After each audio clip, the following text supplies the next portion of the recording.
Howdy hackers and welcome to another episode of FairLight TV.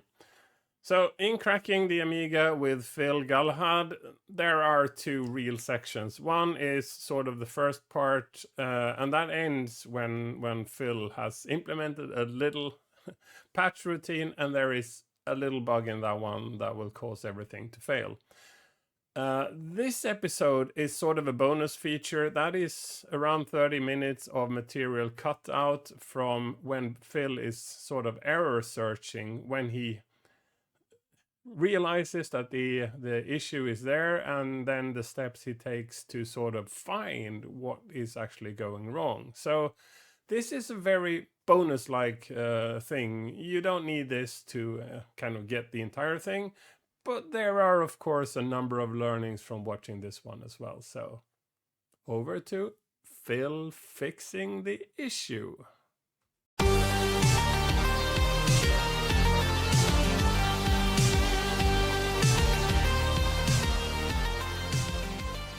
File that. I really need that. Let's do that.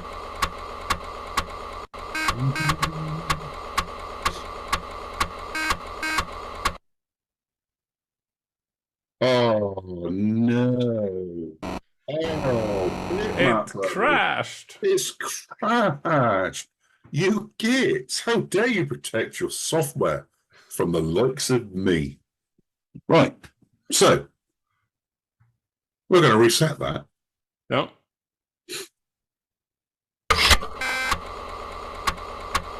We're breaking again.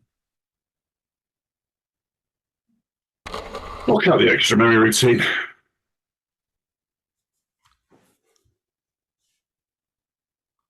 And now we're going to break in. Right, so we go for the routine that modifies that address into line F. The one that incremented it by 1 and then had a branch up until some condition was met, and we skip that.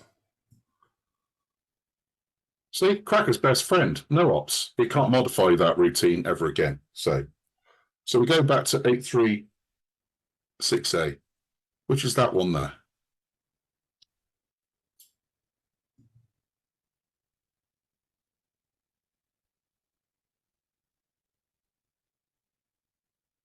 I can't even call copy lock anymore. How mean is that? But we are going to call the copy lock.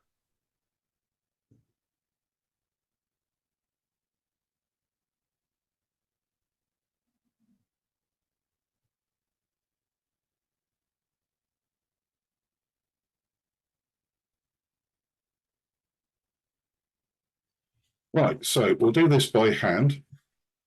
And now you're going to poke all those values in? Yep.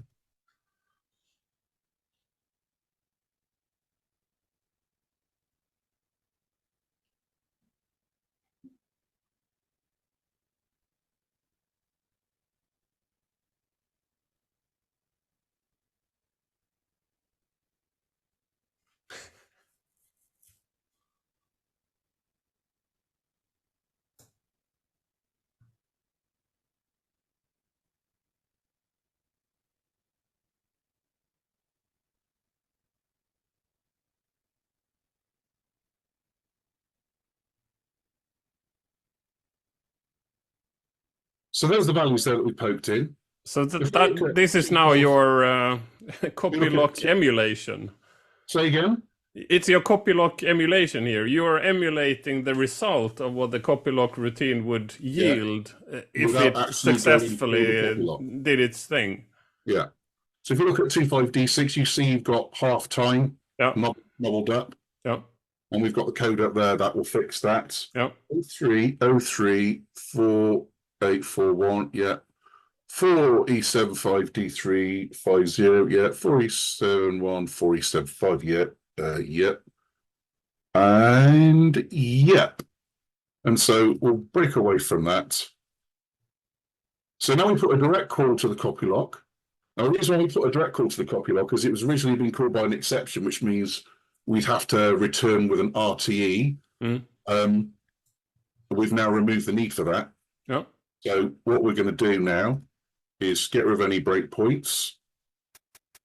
And then we'll let this do this thing. And you'll notice that the copy lock noise is missing.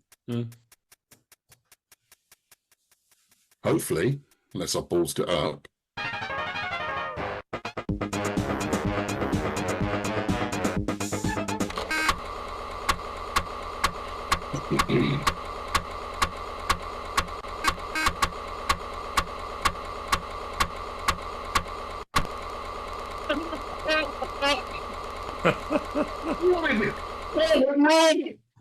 You actually crashed the emulator. Oops. I think your editor edits that bit out. FairLight goofs. Oops.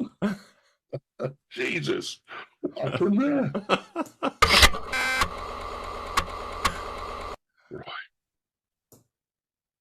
And since you didn't save anything, we have to do all of it again. Right. I think we could cut off a few minutes here. Yeah. So. Right, let me just do a quick test on this, just in case I've done something wrong there. That's bloody ridiculous. I was not expecting that. Right, so 8 4BA. Did I leave some code in there, maybe? 8 4B2. Oh. Did it have a divide by 0 in there? You idiots. I think I might have left a divide by 0 in there. That's the only thing that makes any sense. Yeah, that's going to trigger an exception, I guess. Yeah. Yeah, computers don't like that.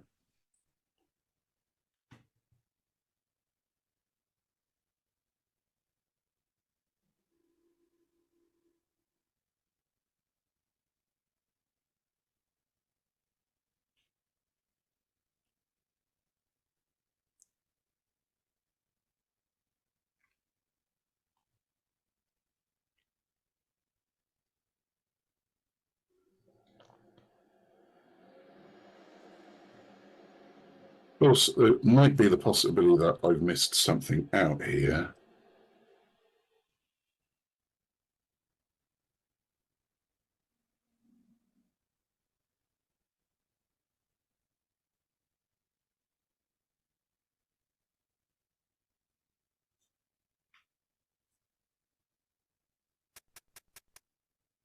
See what's up.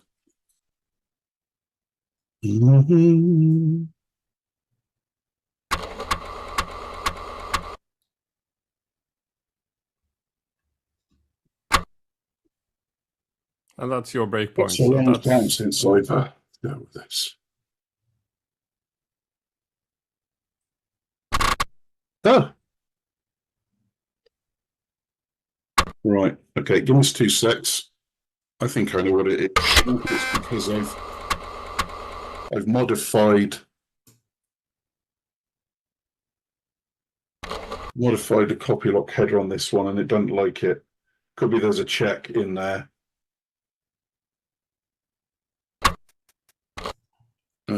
D84B8. D84B8. It's another problem.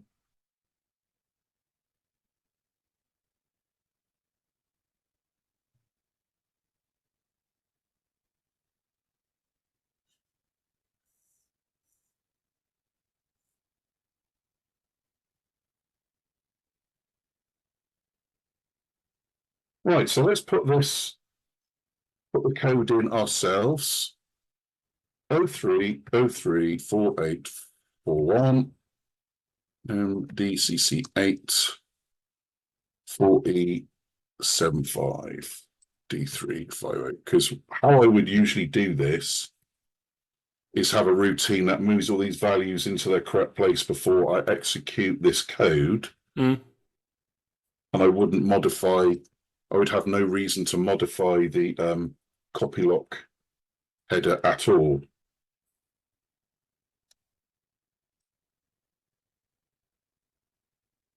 Either that or I've missed something, which is, you know,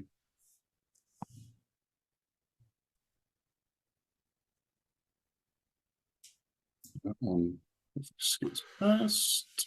So now the copy lock is totally the same, and you removed the copy lock's still in memory, but it's never called. No. The code that it would expect has already been put in. Because that's how I would normally do it. Because I haven't prepared routines to do it from the boot block.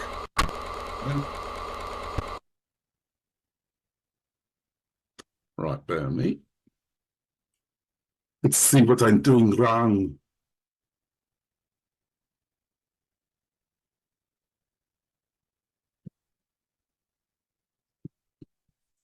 I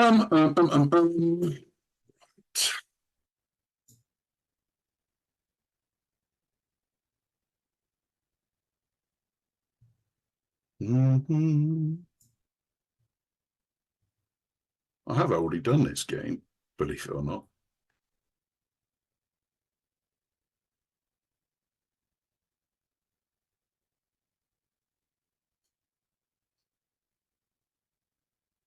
Able to my version.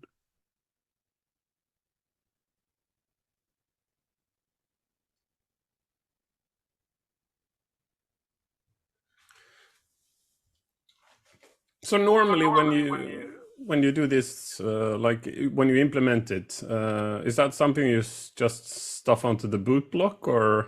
Yeah, you do it. You do it for what the way, because all the Bitmap Brothers games are set up in exactly the same way. I.e., they have an intro sequence which then loads the game code.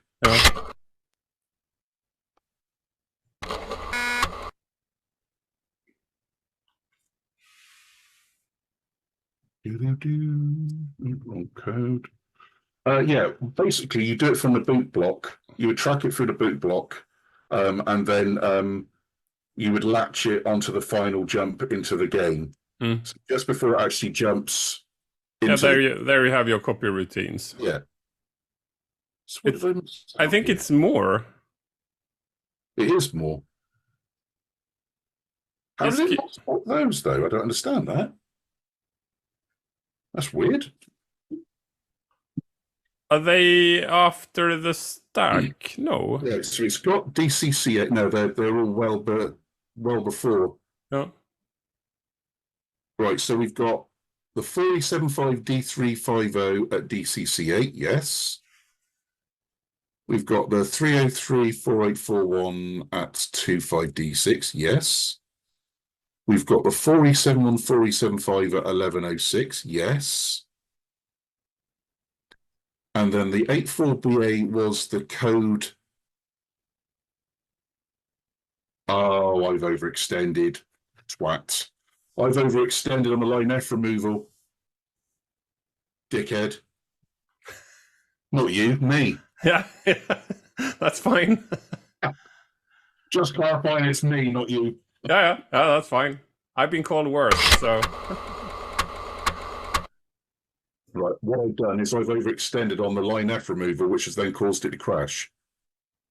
Right, because 8368. Right, so if I do 8368, no op, the correct code that's there gets revealed. Right, so basically, I allowed myself to get confused by the code that was there, because it was accessing longward. So I basically overextended on the removal. Oh, you knopped away too much? Yeah, way too much. Well, it should have been just one no op. Yeah.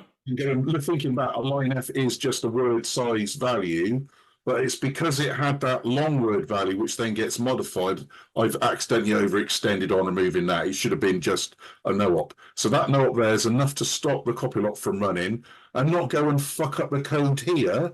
If you look there, it's restoring the stack back there. That's why it crashed, because it's trying to restore the stack. Well, it can't restore the stack back, but needs to. So yeah, schoolboy mistake, that one. Yeah. Bad. We need Well, we sweats. should be happy that it actually kind of trashed really early in the process because Yeah. I thought it was something near there because I'm like, well, it hasn't had a chance to do anything mm, really. mm, Well, it will crash when you get into the game. So it was clearly something I'd done. Right. So just gonna hang on a sec. 80.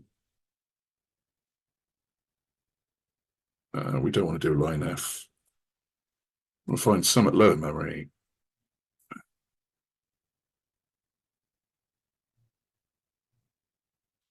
Or just do it from the boot block that I've done before. But I just want to show here that it works before I do the final bit of code assembly so that we can demonstrate it on the screen to the viewers that we've done something meaningful. mm. Right, so now when I go and modify these routines, 03034841, MDCC8, no, you dickhead, 4875, D350.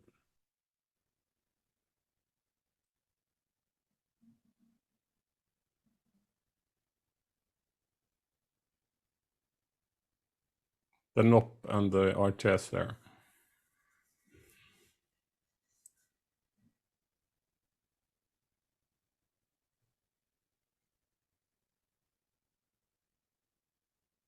Right, so that's knocked out 173BC and 173BC. And so E3. 836A. So we've done all the routines. The copy lock isn't going to get called. There's the copy lock there. It's not going to get called. Because I haven't overextended like a dickhead, I can't believe I've done that. Finger crossed now.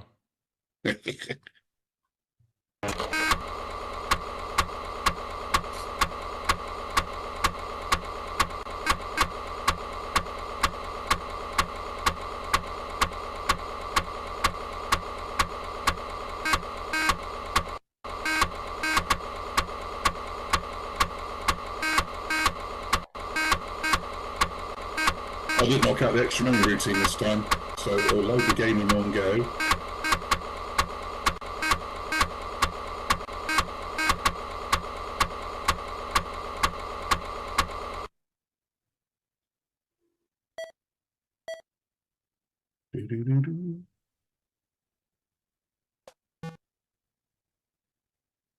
Get ready.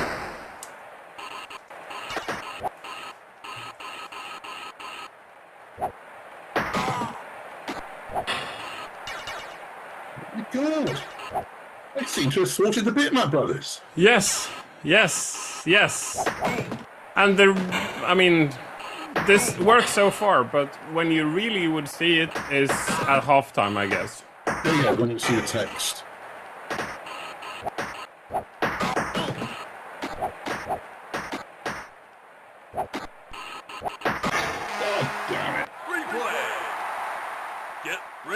I used to play this on a joystick. I've never played on a joystick before. It's a fun experience.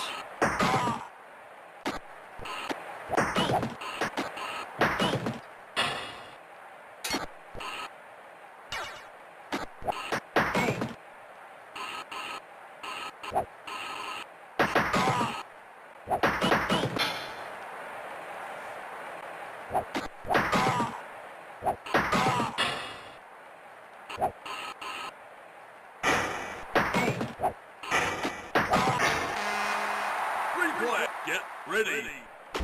Hackers meant shit game players. Are you the blue guy? Yeah, I'm getting my ass kicked. Yeah. I just wanted to make sure. Yeah. Get Played this for ready. a while.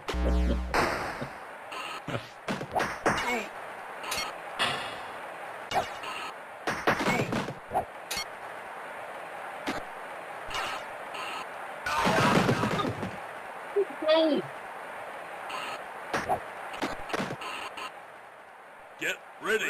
It says half time, look. Yes.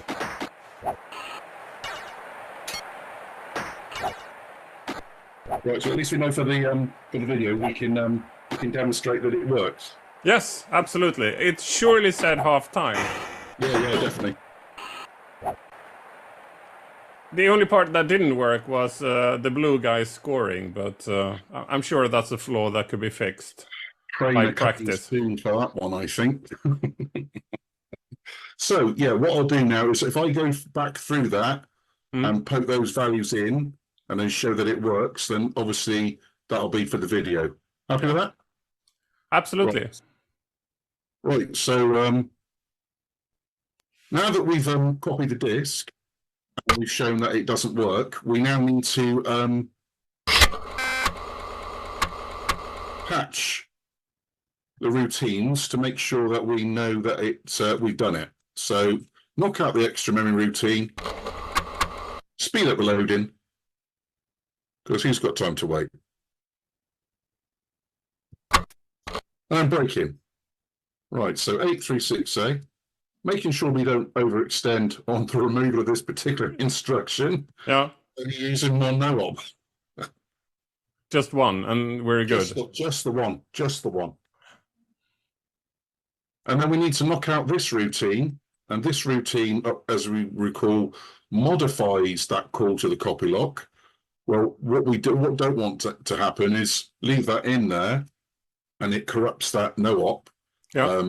Which obviously no operation, which means it just carries on to the next instruction, unscrews it up and interprets it as something else and crashes the Amiga anyway. So 4B0 branch to 84C4, which means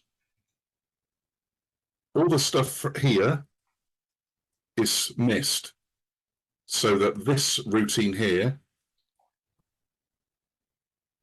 doesn't get modified. Yes. That would so that is the routine that eventually gets the line F there.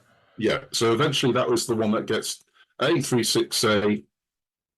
That would the A36A gets changed to a line F. Yeah. Which then triggers the call to the copy lock through the exception table there at 2C. Yeah. So now the copy lock can't be called and isn't being called. So now just for this, just to test to make sure that this works, we're now going to manually poke in the values that the copy lock modifies. 03, 03, 48, 41. That was half time. Fixed to half time. MDCC8. This puts the RTS and another piece of code in. Yeah.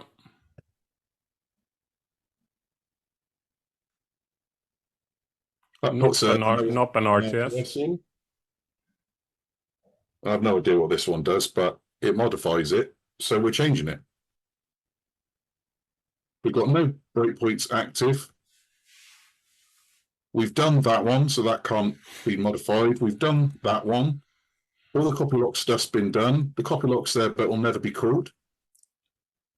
So it can be validated and checksummed. So what we'll do is we'll now try and load the game, and it should be fairly noticeable that the copy is now gone.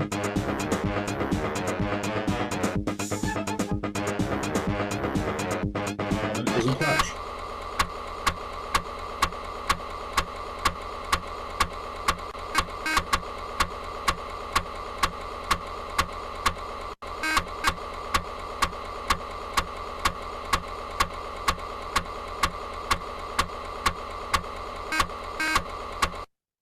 Copy lock noise gone.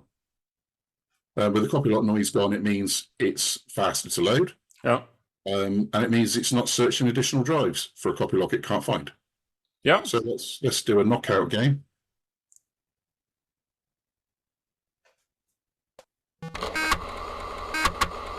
Because I'm not using extra memory at the moment, although there's no reason why we will stop this from working in for the game, the final release.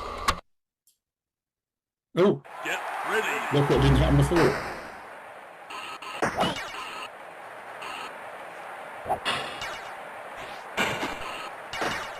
And obviously you are now about to witness some stellar people to play.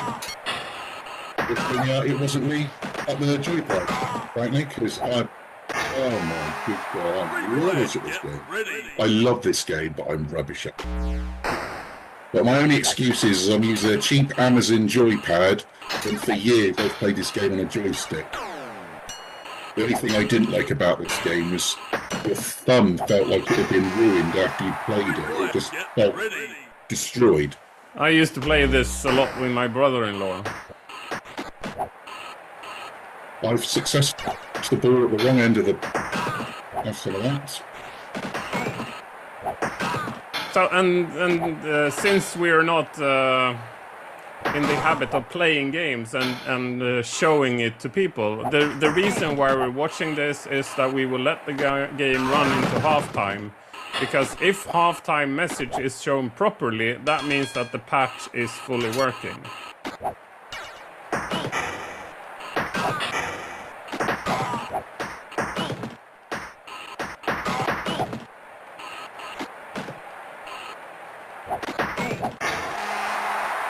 Yes! Get ready. Get in. I'm not completely useless. Oh no.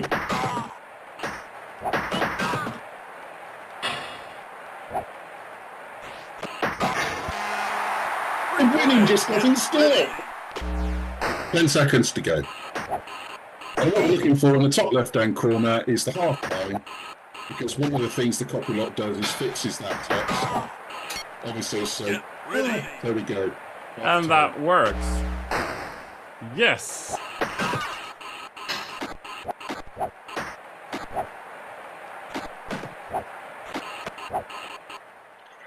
Obviously, we can't.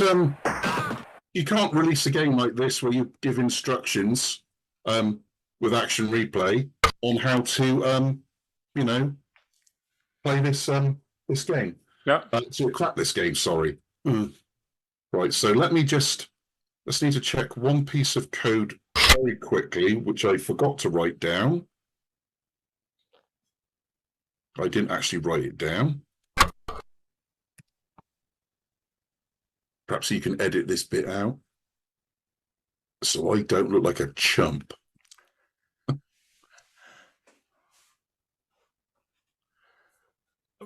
I mean, there is a value in showing that we are all humans, and not everything is done in 2 seconds. No. We're meant to look like gods, remember? Oh. You've forgotten the golden rule. We are not fallible. We never make mistakes, and we're like Batman. We always get it right. Well, I have the habit, when my kids say, "Oh God," I just arrive and say, "You called me." Yeah, my missus, when I say stuff, I just looks at me as if I'm beneath her, frankly. Right, so going to reset the Amiga. Obviously, the disc needs to have all the cracked stuff in it. It can't be that the person who's playing the game needs instructions on how to load stuff in an action replay. So what we're going to do now is we're going to read into memory. There's a boot block. We've got all this room where it says speedball and copyright and all that nonsense. You don't need all that stuff. They're not checking for that. It's just self-indulgence on the Bitmap brothers, basically. Yep. But if we need room, we've got the room. So it's not a problem. But we need to find out where the end of the text is so we can get rid of it and we know where we can fit our code. So there's near the end. Speedball. So if I just do 8514 to 87D4, the code's not going to be anywhere near as big as that. But now we see we've got rid of all that text. It's out the bloody way. So now that we know that, we can now build our crack routine. We can do it in memory. And we just need to look at the boot block to see exactly how it is that we are going to do this. 84. Right, so looking at the boot block there, what it's telling me is it's going to load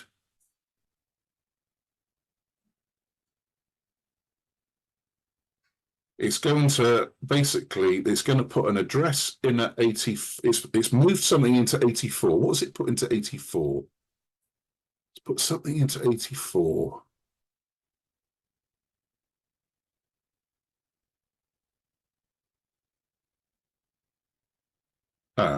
It's moving D0 into 84.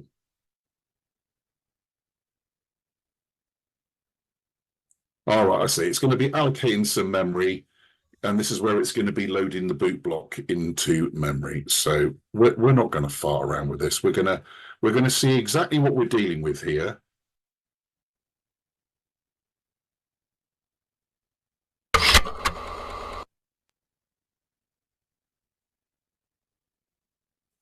Well, I happen to know that on a 512K slow mem system and a 512K chip, 512K slow mem system, I happen to know where the boot block's going to be loaded up by. That's just through experience. That's where it'll load it. It'll go to 1558. I haven't gone there randomly. I just happen to know that's where it's going to load it up. So I haven't loaded up to that. The system has read the first track. It's read the boot block. It's now executing the code in the boot block, and I need to know where it's going to go. So I'm going to stick a breakpoint at that jump, which is the final part of the boot block.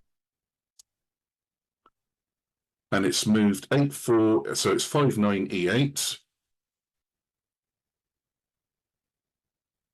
So this is the loader that it loads off the disk to actually load the intro. So let's go to 59E8. Right, and then that's a small transfer routine between 59E8 and 5A06. What it's going to do is it's going to transfer the intro loader code down to address 84, which is like in the trap address area. Basically, it's the Bitmap brothers giving a would-be cracker as little room as possible to put a crack routine down in the bottom of memory, and also so they can use as much memory as possible.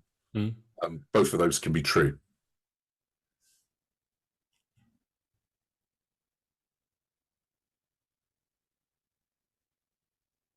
Right, so what we're going to do is we know where it's going. It's going to 59E8. So let's breakpoint. Ah, right. It's crashed. Has it crashed? Yeah, it's crashed. Sometimes the action replay doesn't like doing breakpoints on stuff going into low memory.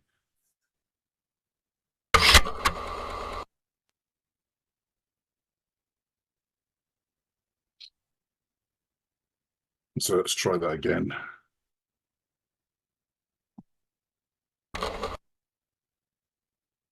Which is fine. Right, so we're back at that memory routine again. So instead of putting a breakpoint in it, we just assemble the jump to 84 to itself. So it's an infinite branch. Go. It will have transferred. So now it's copied down to low memory, but you were telling it that you couldn't call it. You were trapping that call. Sometimes action replay doesn't like it when stuff's really low in memory and certain conditions aren't met, to do with interrupts and all that kind of stuff. And we can see what that's going to do. That is going to load the code up at 32,000. If we look at this routine here, at address 90, 32,000 is where it's going to be loading code. At address 98, it's given it sec to 16 to start. And at 9C, it's saying load 258 in hex sectors. Because this here is a standard Rob Northern loader. So it's brilliant for doing RAM load stuff. Right, because we don't want the damn thing crashing again, assemble C4 as C4, and then go 84.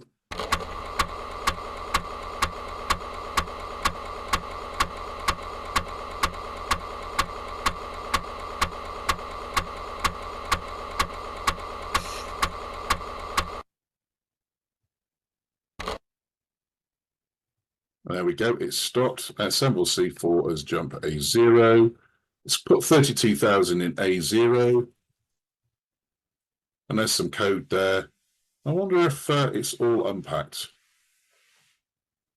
Let's have a look.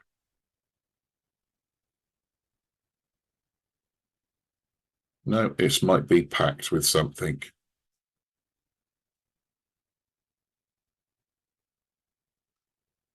Okay, because you would find the copy lock routine if it was unpacked. We'd find the copy lock, and then we'd know that all the. So I'm guessing there must be some sort of packer in there. Yeah, you can see here. This looks like a basic packing routine. So what it does is it loads the packed intro code to 32,000. And then it jumps up to the top of memory. Basically, it jumps to the end of the data it's just loaded. And then what it's going to do is, if you look at the bottom there, it's got a jump to 84. It is now going to depack that data it's loaded over address 84. And because this is higher, it can then jump to afterwards. So we can prove that if we do 7C97E, branch that to itself, let it run. Probably finished about now.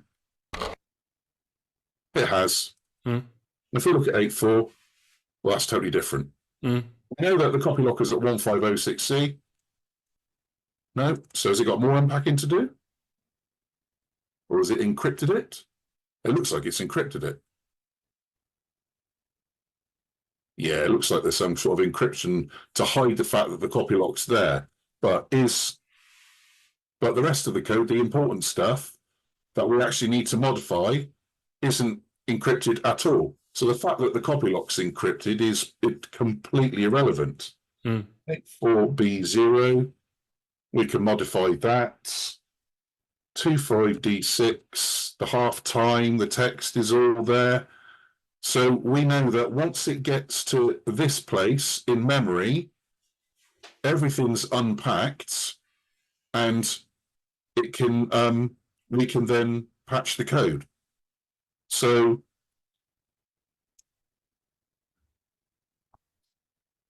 we now need to find a free area of memory that we can jump to. What's the stack space? 7C, 7F. So I'm going to do this again, and the reason why will be remain obvious. So if I do this, whoops.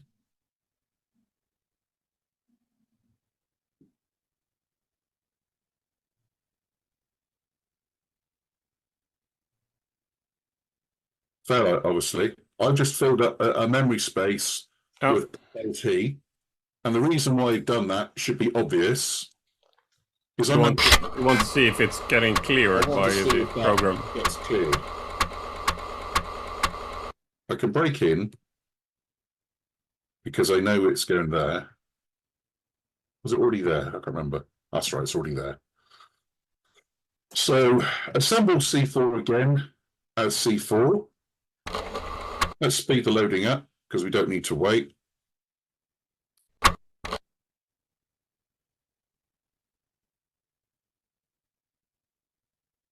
So that's going to go to 32,000. And then 7C92A. The assemble 7C97E, branch 7C97E.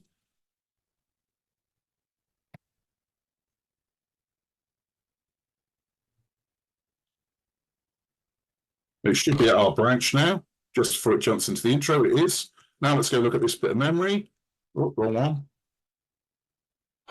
Still there. It's still there, which means that we can put our crack routine up at this memory address, knowing that in the boot process and the loading process, none of this gets corrupted. So that's exactly what we're going to do. So, whoops, give it the correct information would be useful. All right, so we're going for the boot block. We're going for the end of the boot block there, 8514.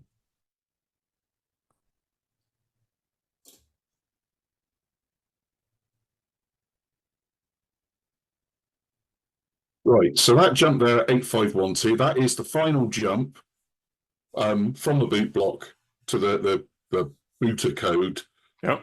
loader code. So what we need to do is we need to create our correct routine and then create a small routine that copies it into the destination that we want to put it into. So what we do is this. So we need to assemble in memory that's away from the boot block. That's nowhere near the boot block.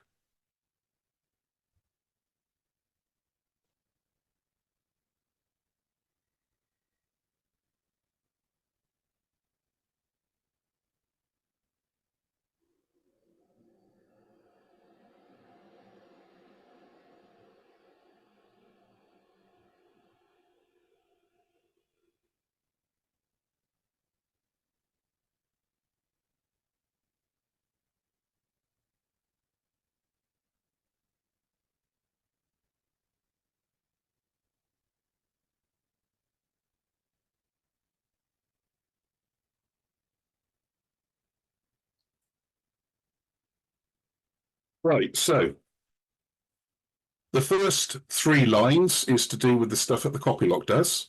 Mm-hmm.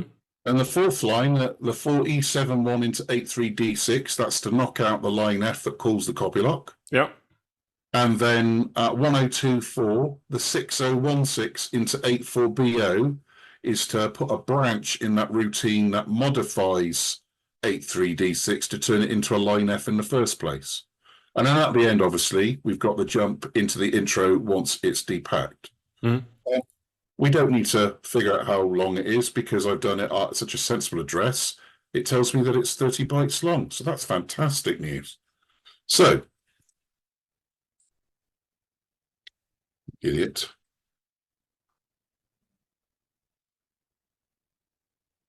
LEA 420 on the PC. Enter. A1. LEA 7 F43 into A2. Move quick. 30 minus 1 D0. Move.B. A1 plus into A2 plus. D bra D0 with 4AC. Jump. 0, 4, 4. Trans 13 1030 44. Right, so there's our very simple routine there at 400. It's locating the start of the crack routine into A1. It's locating the destination routine into A2 where we want the crack routine to go. Because we're going to be using a dbra instruction, we need to do it as -1 because it doesn't go to 0, it goes to -1. So we're moving 30 bytes, so it's 30 minus 1 into D0. And then obviously this is the move byte routine that moves the crack routine from where it is to where it wants to go. And then that's the decrement counter there, the dbra, which does it until it gets to -1. And then previously set up in the boot block was the piece of code that jumps to A0 from from a routine set up in the boot block. Mm. So let's go 15. What was it? 8400. I think it was 8512. Yeah. So if we trans 400 to 444 to 8512.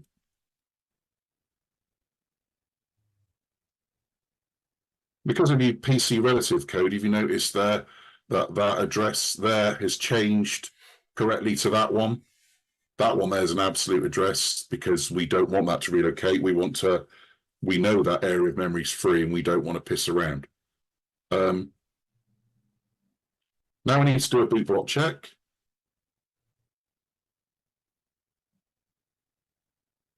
So it's setting the new checksum for the new content. So obviously, when the Amiga loads up the disk, it reads in the boot block.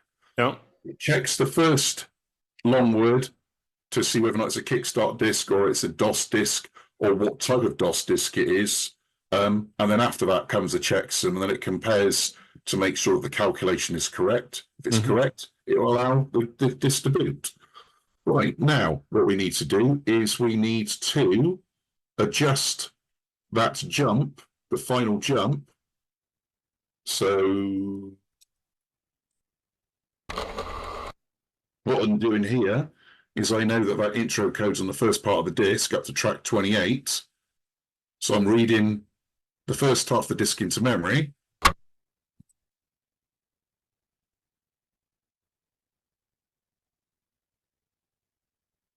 And I'm checking.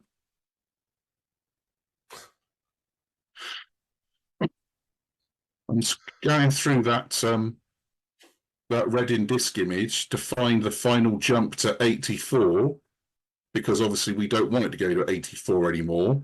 I mean, I could do this by patching on the fly memory addresses and what have you. But it's speed.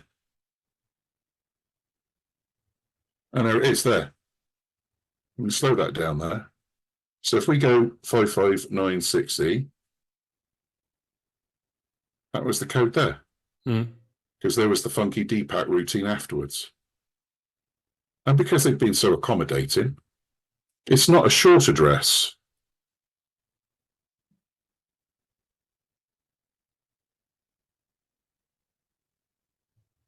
Now, if you see there, the address at 84 has now been changed to where our crack routine is going to be located.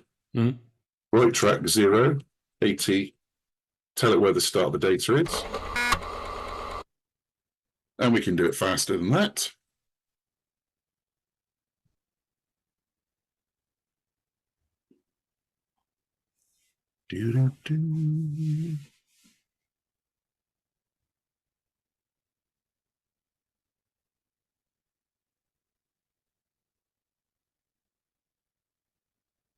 Right, if we got this right, we should now have... It should be working now.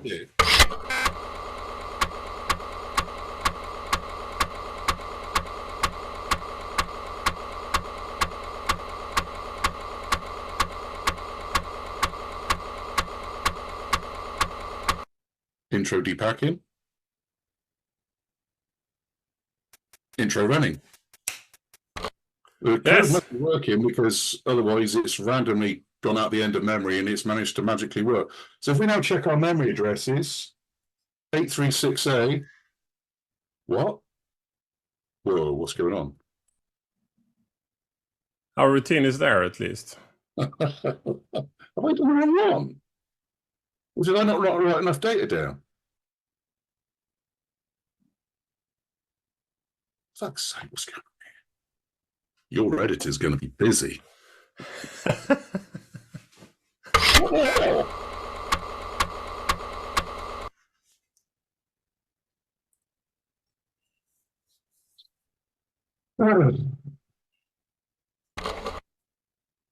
See what I've done here? Wish I'd done it a long-winded way now.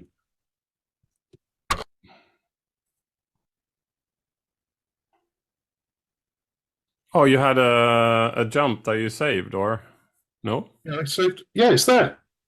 Why has that not worked?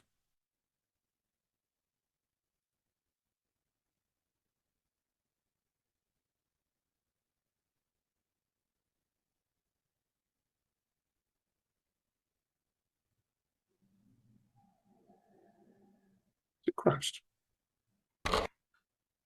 It bloody has as well. Bear with me.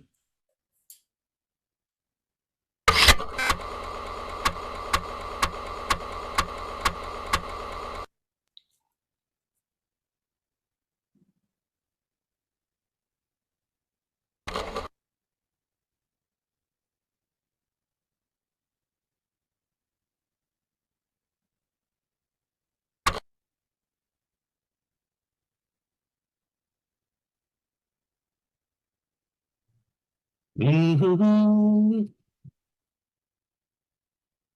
try this 32 one.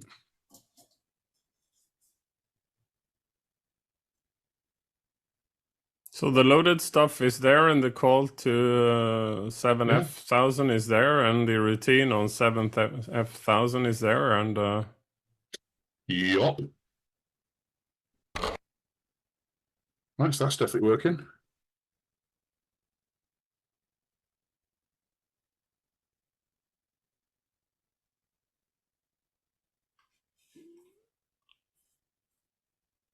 Oh, you dick.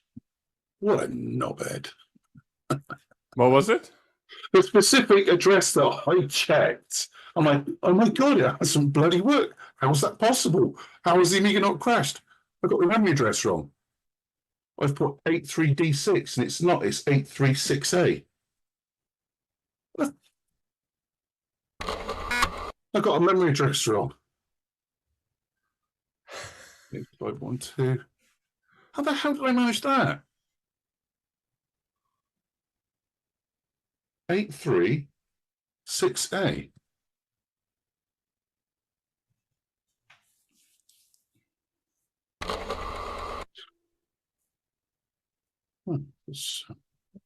Oh, okay, yeah.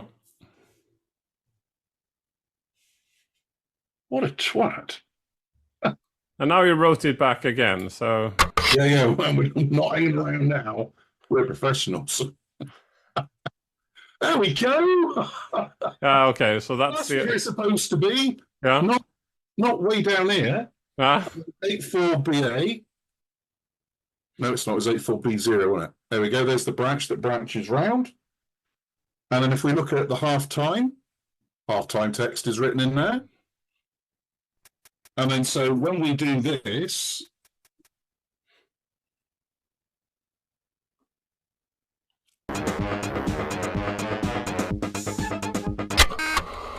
obviously we'll have to run through this again so that the editor's got a question and they can't be skilled.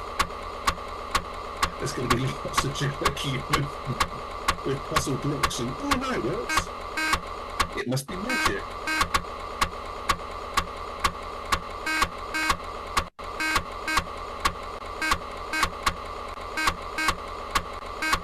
It will work now. I promise you. Yeah, fingers crossed. No fingers needed.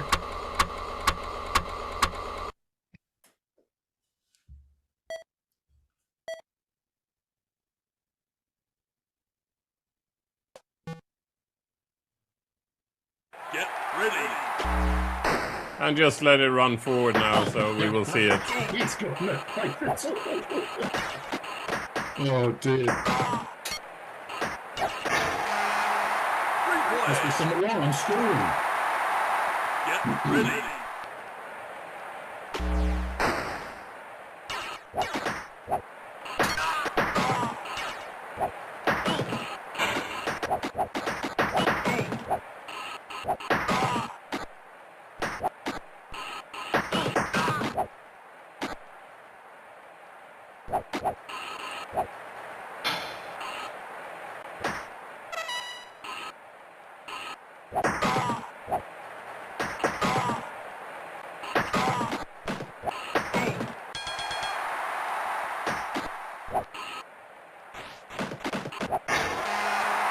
Replay. Get ready. Silky scales returning.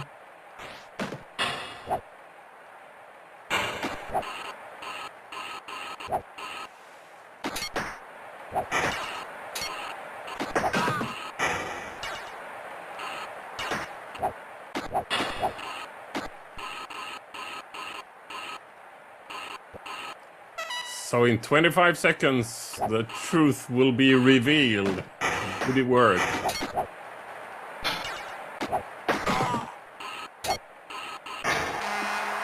Replay. Get ready.